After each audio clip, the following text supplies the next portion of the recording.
Civics question number 114। प्रधानमंत्री की नियुक्ति कौन करता है? राष्ट्रपति। प्रधानमंत्री की नियुक्ति कौन करता है? राष्ट्रपति। यदि प्रधानमंत्री या कोई अन्य मंत्री सदन का सदस्य नहीं है तो उसे पद पर बने रहने के लिए कितने दिनों के अंदर संसद का सदस्य बनना आवश्यक है? 6 माह के। मंत्रिपरिषद सामूहिक रूप से किसके प्रति उत्तरदायी है? लोकसभा के।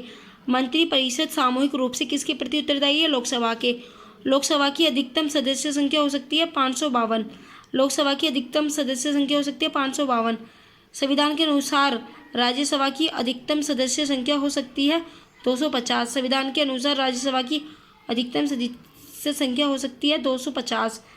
किसी विधेयक को धन विधेयक के रूप में कौन प्रमाणित करता है? लोकसभा अध्यक्ष। किसी विधेयक को धन विधेयक के रूप में कौन प्रमाणित करता है? लोकसभा अध्यक्ष। केंद्र सरकार का प्रथम विधि अधिकारी कौन होता है? महान्यायवादी। केंद्र सरकार का प्रथम विधि अधिकारी कौन होता है? महान्यायवादी। संघ राज्य क्षेत्रों का प्रशासन कौन चलाता है? राष्ट्रपति द्वारा नियुक्त प्रशासन। संघ राज्य क्षेत्रों का प्रशासन कौन चलाता है? राष्ट्रपति द्वारा नियुक्त प्रशासन। संघ राज्य क्षेत्रों का प्रशासन कौन चलाता है? राष्ट्रपति द्वारा नियुक्त प्रशासन। संसद की संयुक्त बैठक की अध्यक्षता कौन करता है? लोकसभा अध्यक्ष। संसद की संयुक्त बैठक की अध्यक्षता कौन करता है? लोकसभा अध्यक्ष। भारत के प्रथम राष्ट्रपति थे डॉक्टर राजेंद्र प्रसाद। स्वतंत्र भारत के पहले भारतीय गवर्नर जनरल थे चक्रवर्ती राजगोपालाचारी। स्वतंत्र भारत के पहले भारतीय गवर्नर जनरल थे चक्रवर्ती राजगोपालाचारी। स्वतंत्र भारत के प्रथम प्रधानमंत्री थे पंडित जवाहरलाल नेहरू। निम्न में से किस पद को व्यवस्था संविधान में नहीं है? उप प्रधानमंत्री। निम्न में से किस पद की व्यवस्था संविधान में नहीं है? उप प्रधानमंत्री। राज्यसभा के बारे में निम्न में से कौन सा कथन असत्य है? इसकी सदस्यता के लिए 25 वर्ष या उससे अधिक आयु होना आवश्यक है। निम्नलिखित में से किन संघ राज्य क्षेत्रों में विधानसभाएं हैं जिनके सदस्य राष्ट्रपति के चुनाव में भाग लेते हैं? पांडुचेरी, दिल्ली। निम्नलिखित में किन संघ क्षेत्रों में विधानसभाएं हैं जिनके सदस्य राष्ट्रपति के चुनाव में भाग लेते हैं? पांडुचेरी, दिल्ली। राष्ट्रपति द्वारा लोकसभा तथा राज्यसभा में मनोनीत किए जाने वाले सदस्यों की संख्या क्रमशः 2 व 12। राष्ट्रपति द्वारा लोकसभा तथा राज्यसभा में मनोनीत किए जाने वाले सदस्यों की संख्या है क्रमशः 2 व 12। लोकसभा एवं राज्यसभा के 2 अधिवेशनों के बीच अधिकतम कितने समय का अंतर होना चाहिए? 6 माह का। लोकसभा एवं राज्यसभा के 2 अधिवेशनों के बीच अधिकतम कितने समय का अंतर होना चाहिए? 6 माह का। वित्त विधेयक सबसे पहले संसद के किस सदन में पेश किया जाता है? लोकसभा में। वित्त विधेयक सबसे पहले संसद के किस सदन में पेश किया जाता है? लोकसभा में। लोकसभा अध्यक्ष का चुनाव किसके द्वारा किया जाता है? लोकसभा के सदस्यों द्वारा। लोकसभा अध्यक्ष का चुनाव किसके द्वारा किया जाता है? लोकसभा के सदस्यों द्वारा। राज्य की कार्यपालिका का प्रमुख होता है राज्यपाल। राज्य की कार्यपालिका का प्रमुख होता है राज्यपाल। राज्यपाल का कार्यकाल कितनी अवधि का होता है? राष्ट्रपति के प्रसाद पर्यंत। राज्यपाल का कार्यकाल कितनी अवधि का होता है? राष्ट्रपति के प्रसाद पर्यंत। संविधान के अनुच्छेद विधानसभा के सदस्यों की अधिकतम संख्या है 500। संविधान के अनुसार विधानसभा के सदस्यों की अधिकतम संख्या है 500। वर्तमान में भारत में कुल कितने राज्यों में विधान परिषदें विद्यमान है? 7 में।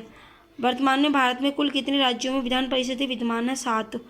विधान परिषद के बारे में निम्न में से कौन सा कथन असत्य है? इनमें सदस्यों का कार्यकाल 5 वर्ष का होता है, यह असत्य है। राज्य का मंत्रिमंडल सामूहिक रूप से किसके प्रति उत्तरदायी होता है? विधानसभा के। राज्य का मंत्रिमंडल सामूहिक रूप से किसके प्रति उत्तरदायी होता है? विधानसभा के। विधानसभा के वर्ष में कम से कम कितने अधिवेशन होने अनिवार्य हैं? 2। विधानसभा के वर्ष में कम से कम कितने अधिवेशन होने अनिवार्य हैं? 2। लोकसभा अध्यक्ष अपना त्यागपत्र किसे सौंपता है? लोकसभा उपाध्यक्ष को।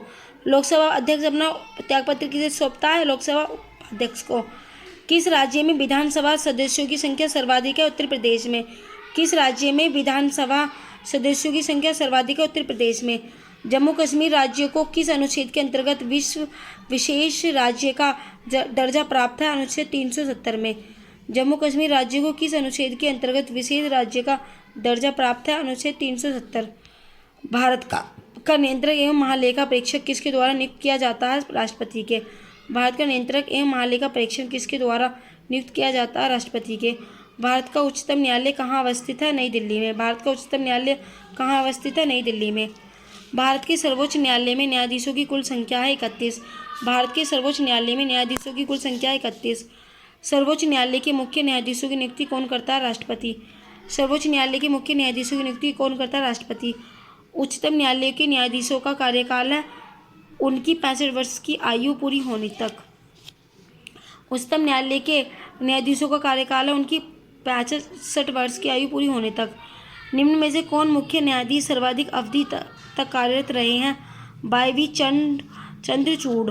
निम्न में से कौन मुख्य न्यायाधीश सर्वाधिक अवधि तक कार्यरत रहे हैं?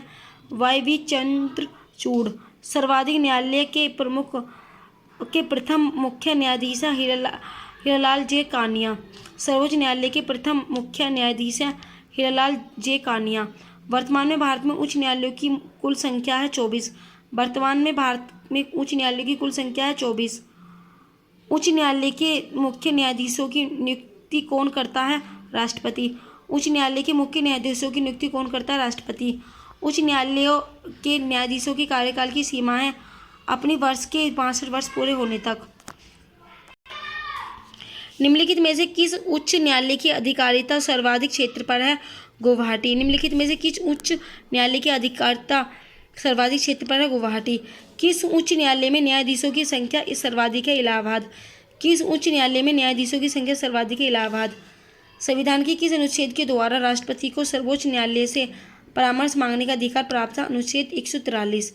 संविधान के किस अनुच्छेद के द्वारा राष्ट्रपति को सर्वोच्च न्यायालय से परामर्श मांगने का अधिकार प्राप्त है? अनुच्छेद 143।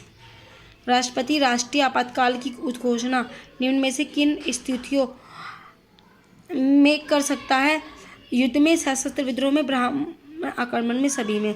भारत में अब कितनी बार राष्ट्रीय आपात की घोषणा की जा चुकी है? 3 बार। भारत में अब तक कितनी बार राष्ट्रीय आपात की घोषणा की जा सकी है? 3 बार। भारत में राष्ट्रपति किस अनुच्छेद के अंतर्गत देश में राष्ट्रीय आपात की घोषणा करता है? अनुच्छेद 352 के। भारत में राष्ट्रपति किस अनुच्छेद के अंतर्गत देश में राष्ट्रीय आपात की घोषणा करता है? अनुच्छेद 352 के। किस संविधान संशोधन के द्वारा संविधान में राष्ट्रीय आपात की घोषणा के लिए आंतरिक अशांति की जगह सशस्त्र विद्रोह शब्द जोड़े गए हैं? 44वें।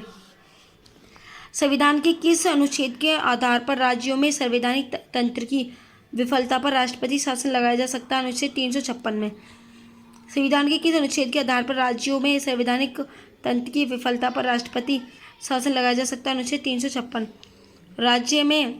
राज्यों में राष्ट्रपति शासन की अधिकतम अवधि है 3 वर्ष। राज्यों में राष्ट्रपति शासन की अधिकतम अवधि है 3 वर्ष। संविधान के किस अनुच्छेद के आधार पर देश में वित्तीय आपात की घोषणा की जा सकती है? अनुच्छेद 360 में। संविधान के किस अनुच्छेद के आधार पर देश में वित्तीय आपात की घोषणा की जा सकती है? अनुच्छेद 360 के। संसद द्वारा आमोदन के बाद किसी राज्य में राष्ट्रपति शासन एक बार में कितने समय तक के लिए लागू किया जा सकता है? 6 माह। संसद द्वारा आमोदन के बाद किसी राज्य में राष्ट्रपति शासन एक बार में कितने समय तक के लिए लागू किया जा सकता है? 6 माह।